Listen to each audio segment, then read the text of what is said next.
Ma'am summer break की activity वो सब आपके पास आ जाएगी, उसकी कोई टेंशन मत लो, ठीक है। अब देखो आप यहाँ आ जाओ पढ़ाई पे अपनी। सबसे पहले हमने स्वर के बारे में पढ़ा कि स्वर 3 तरह के थे। कौन कौन से? स्वर के मैम भेद, स्वर, हिस्वर स्वर, स्वर स्वर के 3 भेद थे, ह्रस्व स्वर, दीर्घ स्वर और कुलित स्वर, है ना।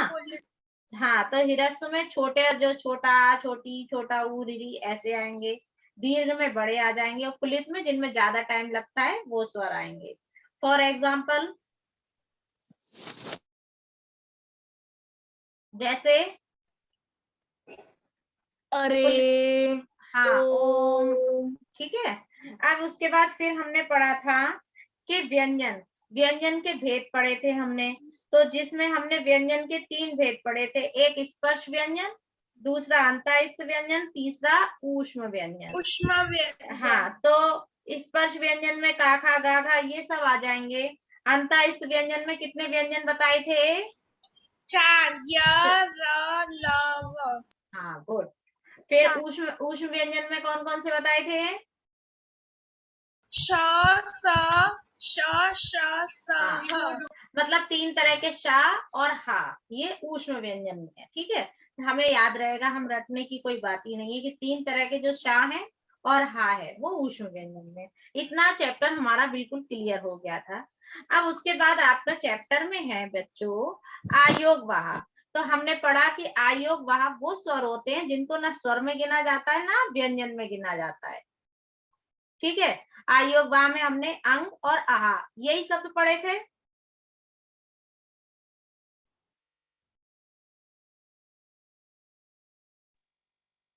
Yes ma'am. फिर उसके बाद आता है बच्चों अनुसार। अनुसार में क्या होता है कि जिनका प्रयोग स्वर और व्यंजन के ऊपर बिंदी के रूप में करते हैं हम उसको अनुसार कहते हैं। जैसे मेरा नाम वंदना है ना, तो उसमें आधा ना बनता है, उस आधे ना की जगह अगर हम बा के ऊपर अंक की बिंदी लगा देंगे तब भी वंदना लिख जाएगा, यस मैम। है ना। अब जैसे पतंग है तो अंक की बिंदी लगाई तो पतंग हो गया। हंस है, यानी यहाँ पे जो है अंग एक बिंदी लगाई जाती है, वो अनुसार होता है, ठीक है। तो हम जब बोलेंगे तो जैसे हंस, अंश और कंश, तो हमारा अनुसार है यहाँ से, अनुसार उसको बोलते हैं। इनके लिए जो है ऊपर चंद्र बिंदु, सॉरी बिंदु लगाई जाती है, ठीक है। अब आता है विसर्ग। विसर्ग जो है किसी भी व्यंजन के बाद 2 डॉट, वो विसर्ग होते हैं। और विसर्ग हमेशा जो है हा की आवाज देता है। जैसे मैंने आपको बोला, जैसे हम प्रातः लिखते हैं तो पीछे 2 डॉट लगा देते हैं, है ना। Yes ma'am.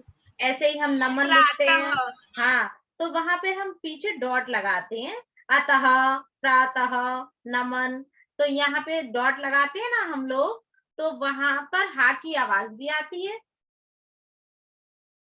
एक बार आप लोग खुद बोल के देखो, आपको अपने आप समझ आएगा। जैसे अभी बोलो प्रातः, नमन, अतः, तो हा जैसी बाद में आवाज आ रही है। मैम बाद में हा जैसी वॉइस आ रही है ना। यस तो मैम। वो विसर्ग वाले व्यंजन है, विसर्ग है, ठीक है। अब आता है अनुनासिक। अनुनासिक में क्या होता है बच्चों, जहां पर चंद्र बिंदु लगा होता है। जैसे अनुनासिक वाले स्वरों में चंद्र बिंदु भी होता है। इसका प्रयोग व्यंजन और स्वर के ऊपर किया जाता है, जैसे आंख, गाव। तो यहाँ पर नासिका के द्वारा, नाक के द्वारा हम बोल रहे हैं, नाक और मुंह से किया जाता है। आप उच्चारण करके देख सकते हो, आंख, तो आपको लगेगा कि आप जो है गले, नाक से और मुंह दोनों से उच्चारण हो रहा है आपका। सांप, ताप, उच्चारण करके देखो।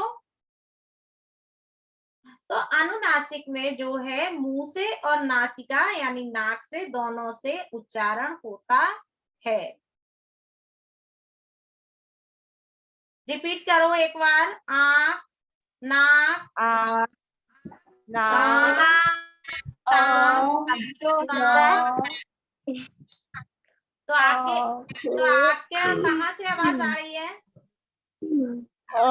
कंठ से मुंह और मुंह नाक और से। नाक, नाक दोनों से हमारी आवाज आ रही है ना? मैम तो माँ भी तो हो सकता है, है माँ भी माँ, तो हो सकता है। हाँ माँ। तो आप देखना कि माँ, माँ जब हम बोल रहे हैं तो मुंह से और नाक दोनों से आवाज आ रही है माँ, तो वहां पर अनुनासिक होता है। हलंत, अब जैसे यहाँ पर आया हलंत, यानी कि जब हम देखते हैं ना किसी शब्दों में नीचे एक हलंत जैसा होता है, एक टंगा हुआ शब्द होता है, वो क्यों लगाई जाती है? वो तिरछी लाइन क्यों लगाई जाती है? कि ये शब्द जो है खाली व्यंजन है, इसमें स्वर नहीं है। हाँ, जैसे का बनाया तो का में नीचे एक तिरछी लाइन खींच देते हैं, क ख ग घ। तो इसका प्रयोग जो है कि व्यंजन है, स्वर है। हमने जैसे बोला ना कि जैसे अपने लोग बोलते हैं का, तो हम जब का बोलेंगे तो उसमें आ अपने आप आ जाता है, लेकिन जब हम उच्चारण करेंगे ऐसे क ख ग, तो ये जो है उच्चारण, ये अकेला व्यंजन है, इसमें स्वर नहीं है, इसलिए नीचे एक तिरछी लाइन खींच दी जाती है। Clear? Yes ma'am, clear. Yes ma'am. किसी को कोई डाउट है? ओ No, ma'am ma'am. It's clear. अब देखो, अब आता है अनुस्वार और अनुनासिक में अंतर। अनुस्वार और अनुनासिक में उच्चारण में भिन्नता है। अनुस्वार का उच्चारण वायु नाक से निकलती है, जबकि अनुनासिक की नाक और मुंह दोनों से निकलती है। जैसे अनुस्वार में क्या है, अंग की बिंदी लगानी है, जैसे वंदना, पतंग, हंस, कंग, अंश, है ना, वंश। यहाँ पे सिर्फ नाक से आवाज आ रही है, लेकिन अगर अनुनासिक है तो वहां पर मुंह, दांत, हंसना, तो यहाँ माँ, तो यहाँ पर मुंह और नासिका यानी नाक दोनों से आवाज निकलती है। इसमें ये अंतर है। अगर आपसे कोई पूछता है कि अनुस्वार और अनुनासिक वाले शब्दों में क्या अंतर है, तो आप बताएंगे कि अनुस्वार वाले शब्द नाक से बोले जाते हैं, फॉर एग्जाम्पल पतंग, हंस, अंश, है ना, और अनुनासिक वाले नाक और मुंह दोनों से बोले जाते हैं, जैसे माँ। मैम, हाँ, मैम तो इसके बाद हमारा चैप्टर खत्म है ना? अरे अभी है, बहुत बाकी है। Okay ma'am. हाँ, तो इतना क्लियर हुआ। अनुस्वार और अनुनासिक, अनुनासिक वाले शब्द नाक से और मुंह से बोले जाते हैं, और अनुस्वार वाले खाली नाक से बोले जाते हैं। अनुस्वार में अंक की बिंदी होती है, वो नाक से बोले जाते हैं, और अनुनासिक में चंद्र बिंदु होती है, वो नाक और मुंह से बोले जाते हैं। क्लियर? Yes ma'am. अब देखो, अब आता है आपके में ये आगत ध्वनियां।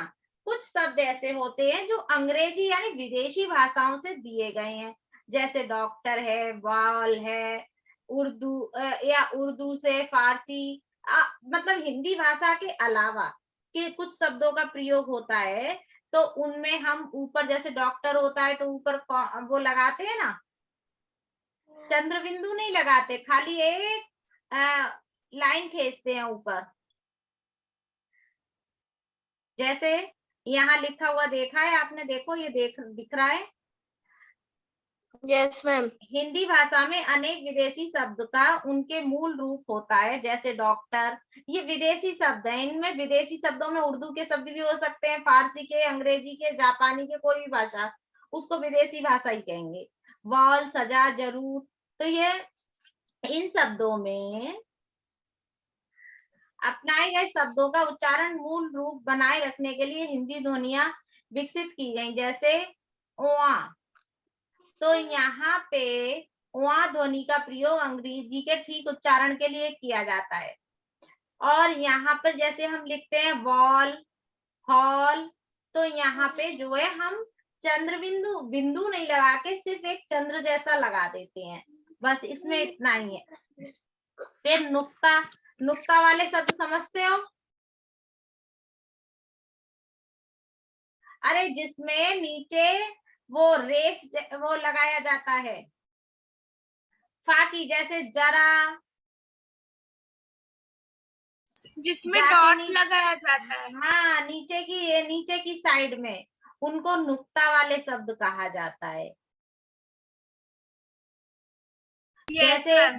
जैसे राज, जरा, फन, सजा, तो यहाँ पर नुक्ता यानी एक डॉट लगाया जाता है। ये शब्द ज्यादातर जो है और भाषाओं के होते हैं, उर्दू, फारसी, अरबी भाषा के होते हैं, और उनमें नुक्ता का प्रयोग होता है।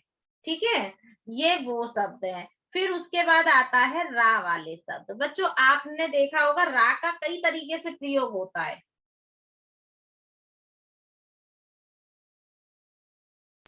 मैम रा का एक ऊपर सी लिख के हाँ एक उस तरीके से प्रयोग होता है, हाँ, और एक है ना एक तीन तरह से रा का प्रयोग हो जाता है। एक तो ऊपर लटका देते हैं रा, रेफ के रूप में। एक जैसे हम प्रश्न लिखते हैं तो नीचे तिरछी लाइन की तरह करते हैं रा का नीचे प्रयोग। साइड। हाँ साइड में, साइड में।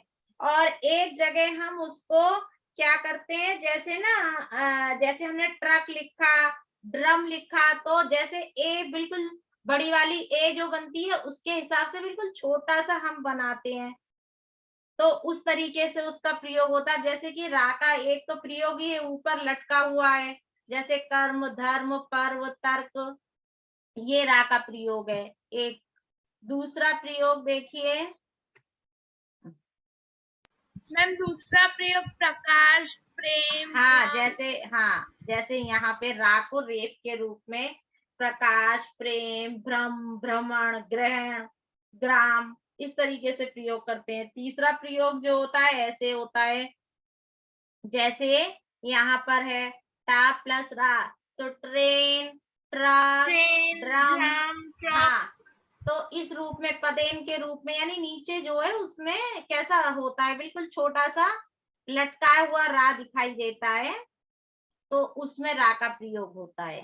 ठीक है, तीन तरीके से रा का प्रयोग। अगर कोई आपसे पूछता है कितने तरीके से करते हैं हम, तो मैम तीन तरीके से हम बोल सकते हैं।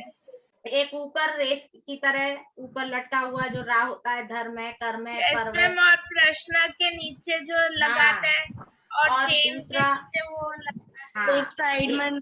हाँ, इस तरीके से हम रा का प्रयोग करते हैं। अब देखो बच्चों, अब देखो, अब आपके में आता है उच्चारण के आधार पर वर्णों का वर्गीकरण। तो यहाँ पे हमने आपको बताया था ना कि देखो जितना हमारा मुंह है, जो हमारा मुंह है उसमें जीभ है, दांत है, और ओठ है, कंठ है यानी गला है, तो हमारे जो उच्चारण स्थान है वो कहाँ कहाँ से होते हैं। अब जैसे कंठ यानी गले से और जीभ के नीचे वाले भागों से, आ, क, ख, ग, घ, घ, ड, ह, ये सारे जो है कंठ से होते हैं। आप बोल के देख सकते हो, क, ख, तो आपके गले से आवाज आ रही है।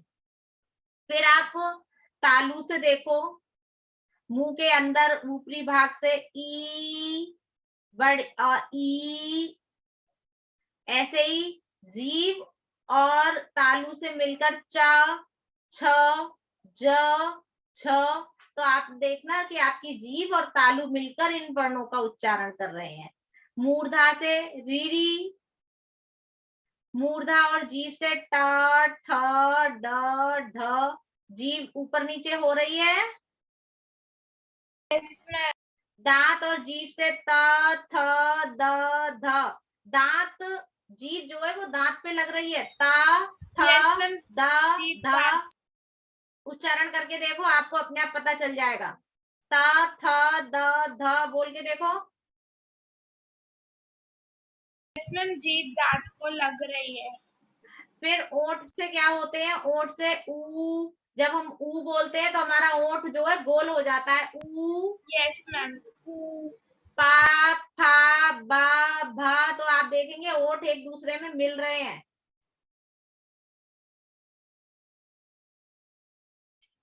बोल के देखो, पा, फा, बा, भा।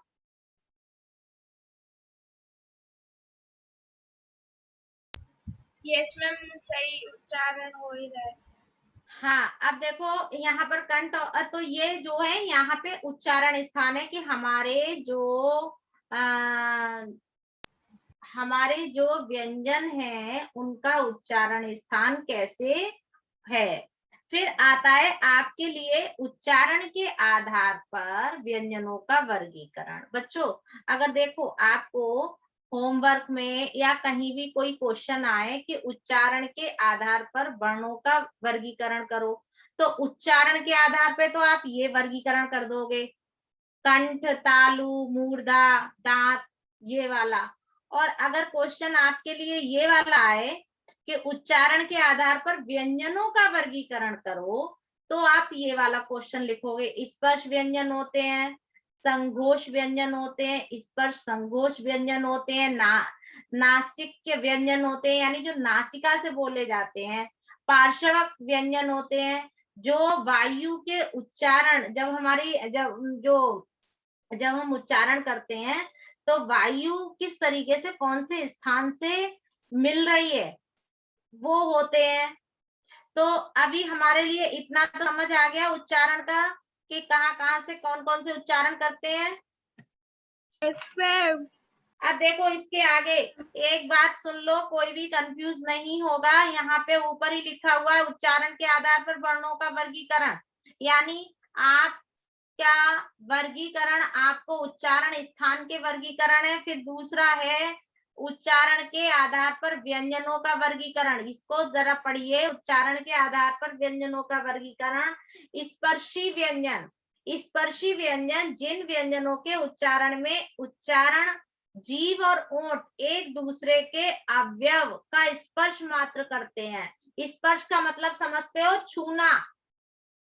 स्पर्श करना है यानी छूना। तो जहां पर जीभ और ओंठ एक दूसरे का स्पर्श करते हैं, जैसे जीभ और ओंठ, क, ख, ग, घ, ड, थ, ये स्पर्शी व्यंजन है। फिर आता है संघोष व्यंजन, जिन व्यंजनों का उच्चारण करते समय वायु दो उच्चारण स्थान के बीच में संघर्ष करती है या रगड़ खाती है, जैसे शा, सा, स, ख, ख, यानी संघर्ष करती है, रगड़ खाती है, यानी आवाज जैसी निकलती है, वो संघर्षी व्यंजन है। फिर स्पर्श संघर्षी व्यंजन वो व्यंजन होते हैं जिनका उच्चारण एक दूसरे के स्पर्श से तुरंत नहीं होता, बल्कि स्पर्श के व्यंजन जैसे च, छ, ज, झ, इनके उच्चारण के समय जीभ के अलग भाग का तालु के साथ स्पर्श होता है। थोड़ा मुश्किल है समझना, लेकिन समझ जाओगे। स्पर्श व्यंजन जो होते हैं उनमें बच्चों, मैं आपके लिए एक मिनट इसको बंद करो। हाँ देखो, वर्ण स्थान समझ गए? यस। देखो स्पर्श व्यंजन में क्या होता है, स्पर्श का मतलब होता है छूना, ठीक है। तो यहाँ पे स्पर्श व्यंजन में जिन व्यंजनों के उच्चारण में जीभ और ओंठ एक दूसरों को स्पर्श करती हैं, वो स्पर्श व्यंजन है। जैसे क, ख, तो यहाँ जीभ और ओंठ दोनों एक दूसरे को स्पर्श कर रहे हैं। संघोषी व्यंजन जिन व्यंजनों के उच्चारण में संघर्ष जैसा लगता हो, ये रगड़ लगती हो, जैसे शा, सा, तो यहाँ पे क्या हो रहा है कि वायु जैसी निकल रही है, सा, यस मैम। सा, तो यहाँ पे वायु बाहर की तरफ निकल रही है और हमारा जीभ जो है लग रही है ऊपर तालु में। तो सा, शा, तो यहाँ पे संघर्षी व्यंजन है, यानी रगड़ आ रही है। यानी जो हमने कहा ना कि ऊष्म व्यंजन जो होते हैं, तो जब गर्मी निकलती है, जैसे हम बोलते हैं सा श ह, तो गर्माहट जैसी निकलती है, गर्म वायु निकलती है, तो वही संघर्ष व्यंजन है। फिर है स्पर्श संघर्षी व्यंजन। जिन व्यंजनों में स्पर्श हो, जैसे च, छ, ज, यहाँ पे जीभ और दांत, इनके बीच में स्पर्श हो रहा है, वो जीभ और तालु के बीच में स्पर्श हो रहा है। आप बोल के देख सकते हो, चा, छा, जा, झा, तो यहाँ चा, ये जीभ जो है और तालु दोनों के बीच में स्पर्श हो रहा है। फिर आता है नासिका वाले, यानी जो नाक से बोले जाते हैं, जैसे जैसे बच्चों ना, मा, डा, ढ, ये नाक से बोले जाने वाले हैं। यहाँ नाक का प्रयोग हो रहा है, नासिका का प्रयोग हो रहा है। एक बार रिपीट करके देखो, खुद आपको भी समझ आएगा। बोलो ना, मा, मैम आपने सही कहा। इसमें नासिका से आवाज आ रही है। हाँ, फिर आता है पार्श्व व्यंजन। जिन व्यंजनों का उच्चारण करते समय दो व्यंजन स्थानों के बगल से निकाली जाती है। पार्श्व ला का उच्चारण करते समय जीभ और तालु का स्पर्श करके पास से निकलती है। केवल ला ही ला, तो जिसमें जीभ और तालु दोनों के बीच से सिर्फ एक पार्श्विक व्यंजन जो है सिर्फ ला है। तो ला में जीभ और तालु दोनों मिलते हैं। बोल के देखो, ला, तो जो जीभ है वो ऊपर तालु में भी लगती है और नीचे भी लगती है, वो ही व्यंजन एक पार्श्वी व्यंजन कहलाता है, यानी सिर्फ पार्श्व एक ही व्यंजन है, ला। फिर उसके बाद आता है प्रकंपी व्यंजन। जिन व्यंजनों का उच्चारण करते समय प्रकंपी व्यंजन, जैसे रा का उच्चारण करते समय जीभ की नोक मसूड़ों के नजदीक आकर कांपती है। रा, जीभ जो है वो मसूड़ों के पास आकर कांपती है, रा, उसको प्रकंपी व्यंजन कहते हैं। उच्छ्रित व्यंजन, जिन व्यंजनों का उच्चारण करते समय जीभ ऊपर उठकर मूर्धा को स्पर्श करती है, जैसे डा, ढा, मूर्धा को मुंह को ऊपर की साइड में स्पर्श करती है। उच्छ्रित माने ऊंची, ऊंचा, तो जैसे डा, तो यहाँ पर जीभ जो है वो डा जब हम बोलते हैं तो जीभ हमारे ऊपर तालु तक जो है स्पर्श करती है, डा, ढा, तो इसको उच्छ्रित व्यंजन कहते हैं। और अर्ध स्वर व्यंजन, जिन व्यंजनों का उच्चारण करते समय उच्चारण अव्यय वायु को रोकने के लिए ऊपर उठता है, जैसे य, व, ये अर्ध स्वर व्यंजन है। ये हाँ बोलो मैम, आप ये प्रकंपी व्यंजन वापस से समझा सकते हो जिसमें खाली र आता है? प्रकंपी व्यंजन जो है इसमें उच्चारण स्थान कांपता है, जैसे रा का उच्चारण करते समय जीभ की नोक मसूड़ों के नजदीक आकर कांपती है। रा हमारे जो मसूड़े हैं उसके पास तक जाती है लेकिन लगती नहीं है, कांपना यानी ऐसे होती है, रा, उसको प्रकंपी माने हिलती है, जीभ वहां तक पहुंचती नहीं है, कांपती है, हिलती है, उसको प्रकंपी व्यंजन कहते हैं।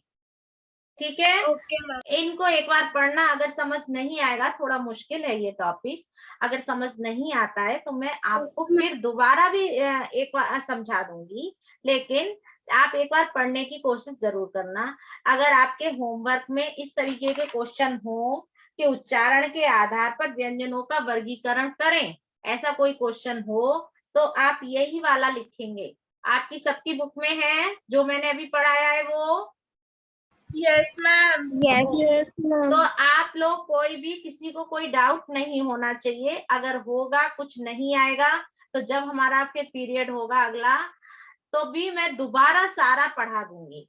ठीक है, तो इसलिए किसी को कोई टेंशन नहीं लेनी है। एक बार देखना कि जहां जहां नहीं आए उसको नोट करके रखना, फिर हम बताने वाले हैं। अब देखो इसमें थोड़ा अभी टाइम है, मैं जब तक आप लोगों की एक्सरसाइज करा देती हूँ जिसमें ऑब्जेक्टिव दिए गए हैं। क्वेश्चन नंबर 7 है। इससे पहले वाली जो है ना उनको हम लोग बाद में अगले फिर उसमें कर लेंगे, क्योंकि इसमें जैसे प्रातः, आंख, इसमें क्या है, निम्नलिखित शब्दों में से अनुसार, अनुनासिक और विसर्ग युक्त शब्दों को अलग करके लिखिए। तो प्रातः वाला क्या है बेटा? मैम प्रातः वाला विसर्ग है। विसर्ग है। हाँ, आंख क्या है? आंख तो अनुनासिक है। अनुनासिक है। हाँ, पंख क्या है? तो मैम अनुस्वार है। हाँ, गुड। यानी यहाँ पे आपको इस तरीके से ये शब्दों में लिखना है। तो मेरे ख्याल से आप लोग लिख लोगे सभी लोग, यस मैम। क्योंकि आपके लिए पता चल गया कि अनुनासिक क्या है, अनुस्वार क्या है और विसर्ग क्या है। विसर्ग में नीचे पीछे जिसमें 2 डॉट लगे हैं, अनुनासिक में चंद्र बिंदु है और अनुस्वार में सिर्फ एक अंक की बिंदी है। तो आप इसको, इन शब्दों को अच्छे से पहचान लोगे। Yes ma'am. ओके, अगला है आपका, नीचे लिखे शब्दों में से शुद्ध शब्द चुनकर लिखिए। जैसे कंचन फर्स्ट नंबर का वाला शुद्ध शब्द है।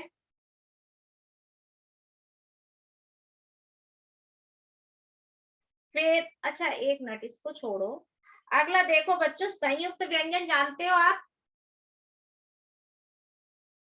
Yes ma'am. संयुक्त व्यंजन में क्या होता है, 2 शब्द संयुक्त होकर बनते हैं। जैसे हम लिखते हैं विद्या, तो दा और या मिलकर धा बना है। वो धा है, घर वाला घा नहीं है, धा है। कुछ बच्चे पढ़ने में और लिखने में बहुत गलती करते हैं। तो जैसे विद्या है, विद्यार्थी है, यहाँ दा और या दोनों शब्द मिलके धा बना है, तो हम कहते हैं विद्यालय, विद्यार्थी, है ना। तो वो संयुक्त व्यंजन होते हैं। संयुक्त व्यंजन हमने कितने बताए थे? 4। हाँ, छात्र, ज्ञ और प्रज्ञाश्र। हाँ, किस किस तरीके से बनते हैं। फिर आते हैं बच्चों, संयुक्त व्यंजन के अलावा द्वुत्व व्यंजन क्या होते हैं?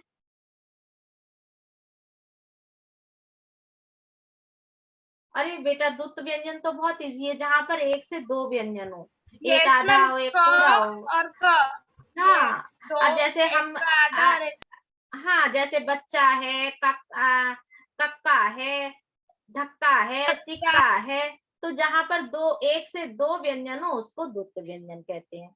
तो इनको समझना बहुत सरल बात है।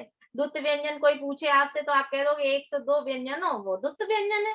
संयुक्त व्यंजन 4 होते हैं, जहां पर संयुक्त होते हैं व्यंजन, यानी ये 2 व्यंजनों के साथ संयुक्त होकर बने हैं, वो संयुक्त व्यंजन है। ठीक है। Yes ma'am. अब देखो इसमें कंचन वाला राइट, फिर धुआं, धुआं में कौन सा राइट है?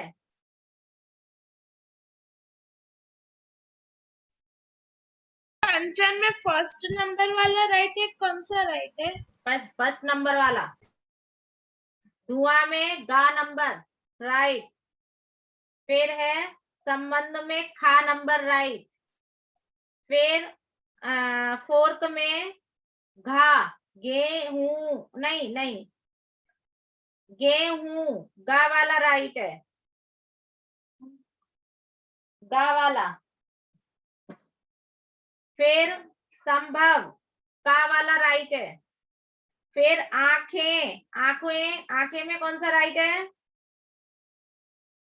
अभी पढ़ाया है मैम खा वाला। किसमें? आंखें में। आंखें में घा वाला। एक मिनट, आंखें, हाँ, ये गा, हाँ गा वाला राइट है बेटा, गा वाला राइट है। ओके। फिर क्रम में नीचे रा लगा हुआ है, खा, खा नंबर का राइट है। हाँ, बोलो बोलो बेटा। हाँ ma'am good morning. Good morning. हाँ, फिर है उसके बाद प्रिया, जिसमें फर्स्ट नंबर का राइट है।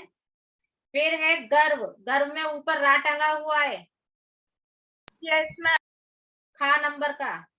फिर आशीर्वाद, आशीर्वाद में बाद में ऊपर रा टंगा हुआ है, गा नंबर का, वो राइट है। तो ये वैसे भी मैं आप लोगों को फोटो भेज देने वाली हूँ। अच्छा, अब जैसे बच्चों यहाँ है, बोलो, अब आप लोग बोलो, मैं बहुत देर बोल ली, अब आप बोलो।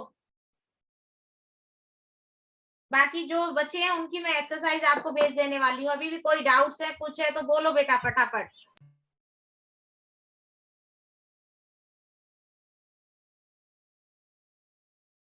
बेटा आप लोग जब डाउट्स पूछते हो ना, तब मुझे बहुत अच्छा लगता है। आप बोला करो, चुप मत बैठा करो, काम की बात पे बोला करो। और जब चुप हो जाते तो मुझे ऐसा लगता है मैंने जितना पढ़ाया वो कुछ इनकी समझ में ही नहीं आया, इसलिए ये लोग चुप हो गए। मैम सब समझ में आया और कोई डाउट नहीं है। एक सिया के Yes, अलावा ma'am. और भी बच्चे हैं बेटा। मुझे बहुत मतलब अच्छा लगता है कि आप लोग हर बार पूछते रहो, क्योंकि जब आप लोग पूछते हो ना तो मुझे ऐसा फील होता है कि मैंने जो पढ़ाया वो बच्चों को समझ आ रहा है, और जहां कमी है वो ये लोग पूछ के पूरी कर रहे हैं। और जब पूछते नहीं है तो मुझे ऐसा लगता है कि सब ब्लैंक है, मैं सिर्फ यहाँ पर बोली हूँ, इन लोगों के पास तक कुछ नहीं गया है। फिर मुझे अपने आप पे डाउट होता है कि मैंने तो समझाने की बहुत कोशिश की, पर ये लोग नहीं समझ पा रहे हैं, क्या चक्कर है। अच्छा ठीक है, आप लोग अपनी बुक पढ़ना, जहां भी समझ नहीं आएगा, जब हमारा अगला पीरियड होगा तो उसमें जो भी डाउट्स होंगे वो क्लियर हो जाएंगे, ठीक है। और मैं वीडियो भी भेजूंगी, कल भेजा था वो देखा था आप लोगों ने। Yes, ma'am. आज भी मैं वीडियो दूसरा, उसी के मैंने 2 पार्ट बनाए थे, तो आज दूसरा वीडियो भेजूंगी और दोनों वीडियोस देखना, जहां भी जो भी प्रॉब्लम होगी फिर से हम सॉल्व करेंगे। चलो बाय बेटा। Bye, ma'am. Have a nice day. Bye ma'am, have a thank you, nice. Same to you. Bye, ma'am. Have a nice day. Thank you बेटा, same to you. Bye ma'am. Bye.